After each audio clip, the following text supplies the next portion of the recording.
Boker Tov Rabotai. Alors cette semaine, c'est une semaine que Baruch Hashem est riche d'événements, riche de fêtes.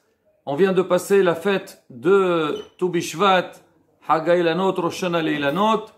Et Be'ezrat Hashem, jeudi soir, c'est la fête de Yitro, Saudat Yitro. Alors déjà, cette fête, on va essayer de dire tous les noms qu'on entend parler. Alors beaucoup parlent de cette fête, ils l'appellent la fête des garçons. Alors certains, ils l'appellent Saudat Yitro. Il y en a qui l'appellent Hatimat Yitro. Il y en a qui l'appellent Siyum. Alors donc, il y a pas mal de noms. On va essayer d'expliquer la raison de chaque nom et aussi donc la raison de cette fête et la manière avec laquelle on commémore cette fête. Alors déjà, qui fait cette fête-là? Alors, tel qu'on entend, c'est une fête qui est célébrée surtout au nord de la Tunisie, Tunis, Sousse, donc et les environs. Mais en vérité, il n'y a pas que là-bas qu'on fait cette fête-là, mais il y a aussi au sud de la Tunisie. Et depuis toujours, on a fait cette fête-là, et c'est une fête qui prend une place très importante. Alors c'est rapporté en Algérie aussi, une partie de l'Algérie, ils font cette fête. Morena Rav Rabbi Mazouz, il a dit dans son shi'ur, il a dit que même au Maroc, alors il y avait des gens qui faisaient cette fête-là. Alors il a expliqué, Morena Rav, dans son cours, il a dit en vérité, chaque fois qu'on voit un minhag spécial, il faut savoir que ce minhag, logiquement, cette coutume, elle doit se retrouver ailleurs aussi. Il a même des preuves. Il dit par exemple, on va prendre les slihot. À quoi on entend les airs des slihot? Pas tous, mais une partie des airs Adonai Slihot, on va voir l'air, il est pratiquement partout pareil. C'est vrai, certains ils le font plus vite, d'autres ils sont un peu plus lents. Mais comment ça se fait? C'est que parce que le clan d'Israël, on est tous de même origine. Après, donc, on a été dispersés. Maintenant, les coutumes aussi. Alors, des fois, il y a certains qui ont donné plus d'importance à certaines coutumes que d'autres. On parle aussi de la fête de la Mimouna. C'est vrai, on dit que c'est plutôt les Marocains qui la font, alors que c'est pas vrai. Nous, en Tunisie, on a toujours fait, mais on la fait pas de la même manière qu'au Maroc. Et Moreno Arabe, il a dit dans son shi'ur, il a dit en vérité, on va essayer de voir par rapport aussi aux raisons de cette fête-là, il dit que cette fête, normalement, elle doit être célébrée par tout le monde. Parce qu'en fait, si on l'appelle Saudat Yitro, c'est sûr que c'est lié aussi avec la paracha. Maintenant, on va dire, la raison la plus réputée et la plus connue, on dit, c'est que pourquoi on fait cette fête et surtout on l'appelle la fête des garçons, c'est surtout plutôt au nord de la Tunisie. On donne à cette fête-là, on l'appelle la fête des garçons, parce que il y avait une épidémie, et cette épidémie-là, elle a touché surtout, en particulier, les enfants. Et elle s'est arrêtée. Alors, on rapporte, il y a eu, bien sûr, malheureusement, quand il y a des problèmes dans le monde, on essaie de trouver des solutions, mais et bien sûr, donc il y avait des filotes partout pour que le clan, que le tzibour, la communauté, elle soit épargnée. Et l'épidémie s'est arrêtée le jeudi de la semaine de Parashat Yitro. On dit que c'était dans l'après-midi. Alors c'est pour ça, certains y disent, alors on va expliquer ça, et donc c'est pour ça que la fête, elle se déroule, donc on l'a fait le jeudi après-midi ou le jeudi soir. Maintenant, c'était à quelle époque cette épidémie elle a eu lieu? Alors c'est rapporté dans le livre de Ali Hadas, du Rav Rabbi David Sitban. Alors lui aussi, il a sorti des livres sur les minhagim de Tunisie.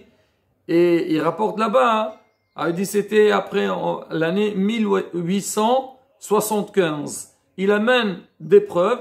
Il dit, il y a le Rav Tinouji, Rav Yosef Cohen Tinouji. Alors lui, il dit qu'il ramène beaucoup d'épidémies qui ont eu lieu donc en Tunisie.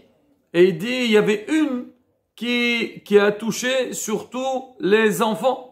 Alors il dit maintenant, si on commémore cette fête-là donc on fait Soudat Yitro, on appelle la fête des enfants, parce que malheureusement, il y avait une épidémie et on a été épargné. Certainement, donc quand on parlait de l'année 1875 qui a eu cette épidémie-là, certainement, cette histoire des enfants. Il y a aussi Rabbi Ishaq Tayyib. Alors lui aussi est connu, donc l'oncle de Rabbi Tayyib Lomet. Alors on raconte sur lui, pareil, c'était la même année, c'est rapporté l'année Tawquf Mimhe, ça fait à peu près 1875. Alors lui dit qu'il a été touché par une épidémie, et quand il était jeune, et lui il avait fait un vœu.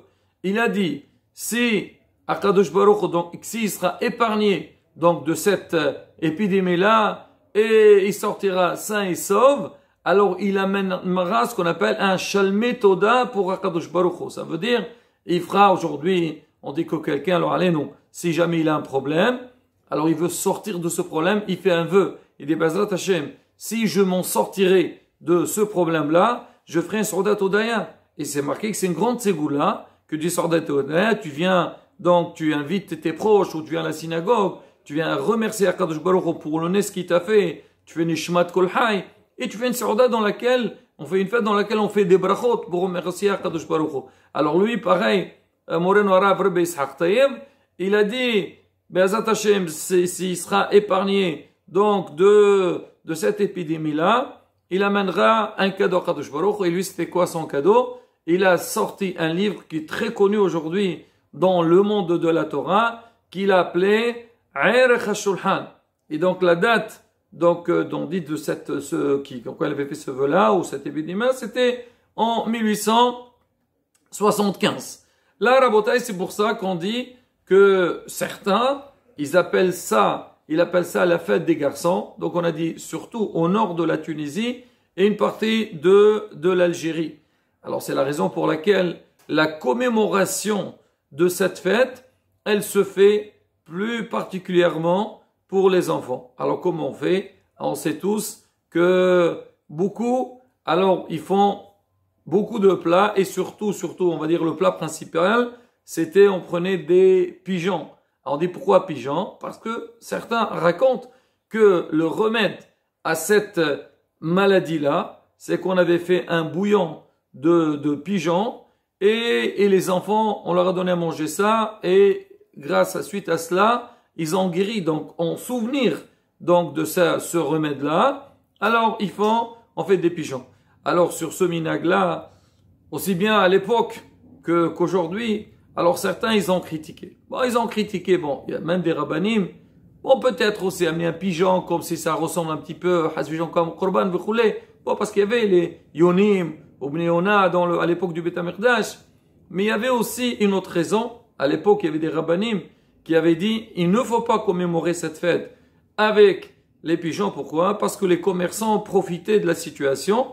Ils voyaient que tout le monde voulait manger des pigeons, et c'était quelque chose un peu rare. On mangeait pas des pigeons toute l'année. En plus, qu'est-ce qu'il y a à manger dans un pigeon? Pas grand-chose, mais bon, un peu, on va dire pour intéresser les enfants. Et les commerçants profitaient de la situation, et ils augmentaient les prix. Alors les rabbanim, ils ont dit, attendez, si on veut faire quelque chose de mitzvah, quelque chose de remerciement à Kadosh Baruch, et suite à cela, il va y avoir des problèmes. Et surtout, certains, ils vont pouvoir avoir des pigeons, d'autres ils vont pas pouvoir, ou certains ils vont dépenser beaucoup d'argent, alors il vaut mieux arrêter ça. On fait la fête, mais on peut la faire avec autre chose. Aujourd'hui, alors qui fait les pigeons? Surtout qu'il n'y a pas beaucoup, il y a certains ils font avec les coquelets, mais pour dire c'est quoi la force des rabbanim. Et c'est ce qu'on voit des fois dans certains des événements on cherche quelque chose de particulier, et on voit que les prix montent très haut. Alors là aussi, donc, Rabotai, il y a ce inyan-là, il faut pas non plus s'affoler dans sa minag. Alors, la Torah, chaque fois quand ils ont été retrouvés, ils ont fixé, c'est sûr qu'on a bien commémoré, donc, avec, on va dire, un élément qui va rappeler l'événement, mais c'est pas pour ça qu'il faut, ou bien, alors, allez-nous. Surtout, on sait que les pigeons, c'est au niveau de la shrita, faire très attention. C'est plus compliqué de faire la shrita, d'égorger un pigeon plutôt qu'un poulet. Et là, si on va pour procurer donc des pigeons, on va faire des isurim, pas la peine, fais autre chose, fais, si tu veux, je sais pas, fais une photo d'un pigeon et dis, rappelle-toi pour les enfants. C'est pas le problème. Alors justement, les rabbinim, ils ont tenu, donc ils ont arrêté ça. En dehors de ça, alors on dit que l'ambiance, surtout à Tunis, elle était particulière. Il y avait un endroit où tout le monde allait acheter. Alors les gâteaux, en réalité, tout le monde faisait de tout en miniature. Alors déjà, les mamans, elles préparaient des mets tout en petits, des petits gâteaux. Donc pour, pareil, rappeler, aujourd'hui, il y a beaucoup de gens que le soir de Tsarda Titolo, ils font une très belle table dans laquelle on voit des diverses mets et tout fait en petit. Même, donc, le service, donc, les assiettes, les couteaux, les fourchettes, tout, c'était tout en miniature. Pourquoi? Pour mettre en valeur, pour rappeler un petit peu le Aïnian de cet événement-là. Et alors, on sait qu'à Tunis, il y avait autre chose. Et c'est pour ça, Rabota, il faut toujours savoir, chaque fois qu'on va commémorer, faire un événement, il faut pas oublier, donc il y a un message derrière ça, et aussi le Aïnian, le côté rouhani, le côté spirituel. Alors, il y avait ce qu'on appelait Warqat Yitro. Ah, on sait qu'à Rosh Hashanah, alors on dit Warqat l'Asal, alors c'est la feuille du miel, mais à Yitro, il y a Warqat Yitro, dans laquelle il y a quoi? Alors il y a les bénédictions. Certainement aussi, parce que ça tombe la semaine de Tou Bishvat aussi, peut-être il y a un petit rappel, pour que les enfants, ils apprennent les brachot. Il y a Birkot à Torah, la bracha qu'on fait avant de monter la Torah. Et après qu'on a fini le passage de la Torah, et il y a les 10 commandements. Et parce qu'on dit, on verra Bez Hashem dans le prochain cours, par la Moreno Arab Rabbi Khilfoun, la raison qu'il a donnée. Alors, les 10 commandements, parce que cette semaine, on lit la paracha de Aseret Hadibrot.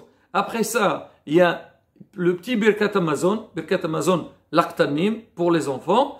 Et il y a aussi, il y a Qarayat Shema Alamita, Shel Aqtanim pour les enfants, dans laquelle, il y a des passages de protection. En tous les cas, Rabotai, c'est vrai que c'est un événement donc qui est très, on va dire, familial. Donc on met en valeur les enfants et tout ça, mais il faut pas oublier le côté, comme on dit, spirituel. Alors Bezat Hashem, le prochain cours, on parlera un peu comment ça se déroulait. Donc ce minag de Sadi Tutro au sud de la Tunisie, et on verra qu'il y a un grand parallèle avec la manière dans laquelle on faisait à Tunis. Bezat Hashem, donc au prochain cours. Hesqo ve'emso.